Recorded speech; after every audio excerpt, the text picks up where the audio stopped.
Apple has finally released the iPhone 12 mini, the 12, the 12 Pro, and the 12 Pro Max. This is my review on the 12. I have been using it since day one, since it was released. I do have the blue colorway. We're going to talk about it, what I like, what I don't like, and if you should upgrade. It's going to be a very simple review. It's not going to be very in-depth like some of the other reviews out there. If you want to see all of the specs and all that stuff, the camera comparisons, go check out some of the other reviews. I'm going to make this very simple, guys. I'm going to take this review coming from a consumer, coming from your everyday user. That's what this is going to be. We're going to talk about design. Look, squared off edges, the flat display, the flat design all the way around. My favorite iPhones of all time were back in the day, the 4, the 4S, the 5, the 5S, and the first gen SE. This display and this style of a phone right here, like this old iPhone 5, my favorite design. I love how it feels in your hand. It does feel super premium. The squared edges feel really good. It's not going to slip out of your hand as much. So when I spend a lot of money on my phone, remember, I'm coming into this review as your average consumer. The iPhone 11, great phone. All of the past iPhones have been really good, but their rounded corners makes it very easy to slip out of your hand, to fall out of your pockets. This squared off design, big fan, love it. Very happy we have gone back to this style of an iPhone, and hopefully we will continue to get upgrades like no notch next year, and we'll just keep going and keep getting better, closer and closer to a squared off iPhone with maybe even a hole punch or just a full front display. That would be fantastic. So 6.1 inch display on here. Finally, OLEDs across the board. Every iPhone this year does have an OLED. 6.1 inch here, as well as 6.1 inch on the Pro version. And then of course we got the big boy and then the mini. Those are a little different, but on here it is a 1080p OLED, but the colors look great. It's very bright. The Pro model is slightly brighter, but this will do the job, especially if you compare it to last year's iPhone 11. That was an LCD display, 720, so it was okay, not bad. This much, much better. So if that bothers you from last year, if you're using an iPhone 11 from last year, in my opinion, it's not worth the upgrade. Any iPhone 11 series all the way up to the Pro Max, there is no need to upgrade this year unless you have it like that, or you have the money, or you just really wanted the redesign. I have the 11 Pro Max. I wasn't going to upgrade except for the redesign. I love this design, and I was really excited about it when the rumors came out, and then when they were confirmed, I had to have it. So I did pick up the 12, and I am returning the 12, and this is where I'm going to get into something I don't like about this phone. I am not a fan of these colors on the iPhone 12s. I think across the board, it's probably the worst colors I've ever seen on iPhones, hands down. The Pro colors are a little different. I do like the Pacific Blue, the gold on the Pro colors. So I did get a Pacific Blue. The 12 Pro Max will be here in the studio on Friday. This I'm just not a fan of, so it's going to go back, and just not excited about it. I do like the phone. I think it's a great phone. I'm just not happy with the colors on the regular iPhone. I think the iPhone 11 colors and the XR were even better than these colors. The product red isn't even a true product red. We're used to those candy apple reds. What we have here is basically a combination, or it's like part orange and part red, but neither of either, if that makes any sense, right? It's an orange and red phone, but it's not really an orange or red phone. It's just a weird middle ground there with some of these colors. I, for one, am not a fan. So I'm looking forward to the 12 Pro Max in the Pacific Blue on Friday, and I will have videos coming up about that. Now, again, if you're coming from an older phone, anything older than an iPhone 11, this is definitely worth the upgrade. Starting price $799, the mini $699, and it goes up from there depending on what kind of storage you want here. Starting storage 64 gigs, maybe next year we'll get 128. It's worth the price. It's a great phone, and it's very close to the Pro model. There are only slight differences between this and the 6.1 inch Pro. So this is a really good deal here. If you need that extra camera, if you need that telephoto lens, you might want to think about upgrading to the Pro. because if you get this in 128 gigs, that price is actually more comparable to a Pro phone. So you might want to think about that. If 64 gigabytes isn't enough, you might want to skip this model and go up to the Pro version. Now, saying that, this does have the wide and the ultra wide lenses on here, and they take amazing photos. Here's a couple samples of the photos. I'm not going to get too in depth with the cameras on here. Look, every phone, and I mean every single phone that has been released this year above a certain price, even $350, right around $350 and above, every phone takes fantastic pictures. This is no different. It will take really good pictures. Some of the best video quality you're going to get on any phone, hands down. This will handle the job and do it well. The internals on here, the A14 is a beast. You're going to get 5 years minimum of updates. This phone will be relevant for years and years to come. We all know how efficient iOS is. The one gripe, still 60 hertz on here. And I think that's where we get that divide between this model phone and the Pro, right? I don't think Apple intended these phones to be so close and to be so similar. I think the Pro and the Pro Max were intended to have 120 hertz refresh rate. They couldn't make it happen. They would have sacrificed battery life, so they chose not to go that route. And in turn, we get two phones here that are very similar, right? They're not that different. The Pro 6.1 inch and this, very similar. So I think that's where Apple kind of messed up.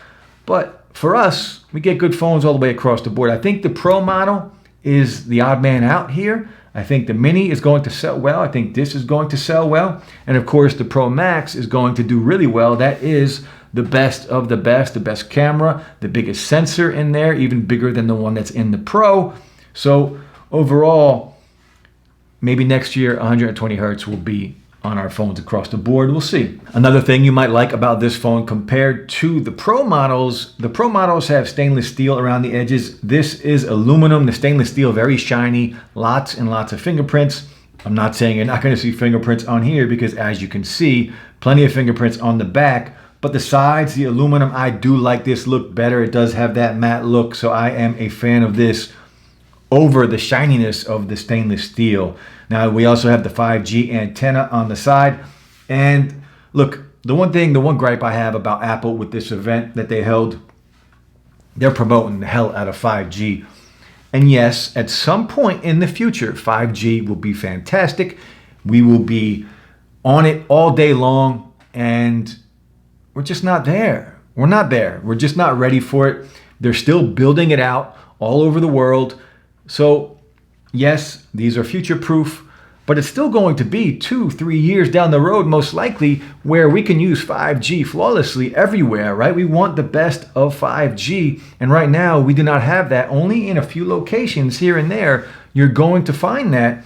So the fact that they promoted it the way they did, right? It's just, I don't know. I wasn't a big fan of how they did it, how they came across. But it is future-proof. It is on here now, and we will continue to get it moving forward with the iPhones. Now, this front display does come with the ceramic shield, which will give you about up to 4 times more protection if you drop your phone. Now, saying that, what happens if you are protecting your phone from drops, right? Your glass is getting a little softer. So what's going to happen with scratches? It's going to scratch a little easier, and that's what we have going on with these iPhones, I believe.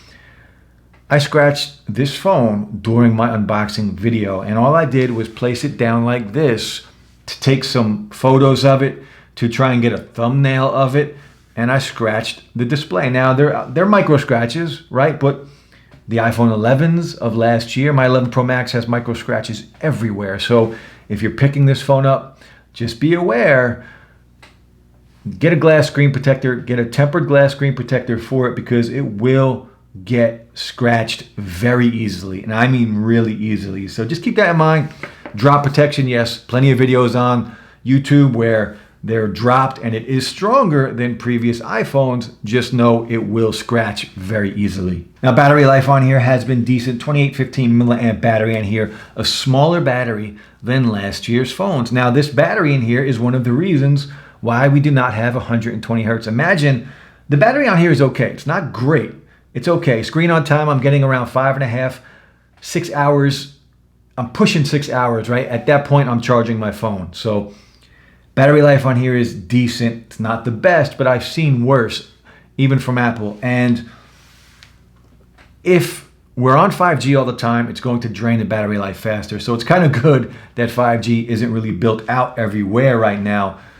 Battery life on here is just okay. I think that's probably the main reason why we do not have 120 hertz refresh rate on this phone. And it was probably a good idea in the end, because battery life on this phone would be terrible with 120 hertz. Now again, the colors on here, not a fan. It does come in 5 other colors: the product red, the blue, there's a black, I think there's a white, and maybe a green. Just not a fan of the colors. Now this phone, of course, when this was announced, they did also announce MagSafe, and you can see on the back of the phone, you can see the magnets in here for the MagSafe. I, for one, will not be getting MagSafe. I prefer regular wireless charging mat. I do not want a wireless charging cable that is considered wireless charging. To me, that's just another charger. It's not wireless charging. Sure, I can pick it up and use my phone with it still attached. I could do that with a regular cord right now anyway. So wireless charging mat is how I'm going to move forward. I could care less about MagSafe. And everybody's saying the accessories, maybe that will be a thing. I know there are some cool ones that were just released by some companies. However, like the wallet, watch the videos on the wallet. The wallet doesn't even stay on your phone. So I, for one, am not buying a wallet that's going to fall off. That's probably the most important thing I have in my possession when I'm traveling is my wallet. So the fact that it falls off so easily, it's not for me, guys. It might be for you. MagSafe is not for me. I'm not impressed by it at all. And it's not even fast charging. And the fact that you can't use a charging brick that you already have to use MagSafe is a problem. You still have to go out and buy a charging brick. They could have provided that in the box, but they didn't. So they take something away and they make you buy 2 more things that are much more expensive. Now, if you want an alternative to a charging brick, you can get something like the Anker, right? This looks like the 5-watt charging brick from Apple. I haven't even opened it yet. It looks like the charging brick that Apple used to provide, the 5-watt brick. Same size as that, but it's 20 watts. So that will work. And it does have USB Type-C end to it. So get something like that much cheaper. That was like 19 bucks, 20 bucks I think I paid for it. I'll leave the link below if you're interested in that, because a much better option right there than anything Apple has to offer right now. So overall, look, the iPhone 12 starting $799. If you are coming from an iPhone 11 or anything in the 11 series, in my opinion, it is not worth the upgrade. Anything older than that and you want a new iPhone, any phone you get this year is going to be a good pickup. I would prefer this over the Pro. I would prefer the Pro Max over any of them, and I would wait on the Mini, right? The Mini is definitely an interesting piece of tech. It's going to have a similar size to the older phones here. However, battery life on this phone is just decent. I'm a little worried about the battery life on the Mini, so we'll have to wait and see how all of the reviews turn out. I, for one, will not be getting the Mini, so I will be watching the reviews just like the rest of you. But the iPhone 12, this model here, good phone, good pickup. Again, if you're coming from an older phone, older than last year, this phone is a beast, and it will be for years to come. Really good. Priced, I think, just about right for what we're getting. The redesign, the internals, the incredible camera, the incredible video, the A14 chip in here. Overall, this is a solid phone, another solid release. And if you want that squared off edges from back in the day, this is the phone to get, guys. The iPhone 12 in blue. Some people really like the colors. I am not one of those people. So if you like these type of colors, then it will be a good pickup for you. I'll drop the links below, guys. Stay safe out there.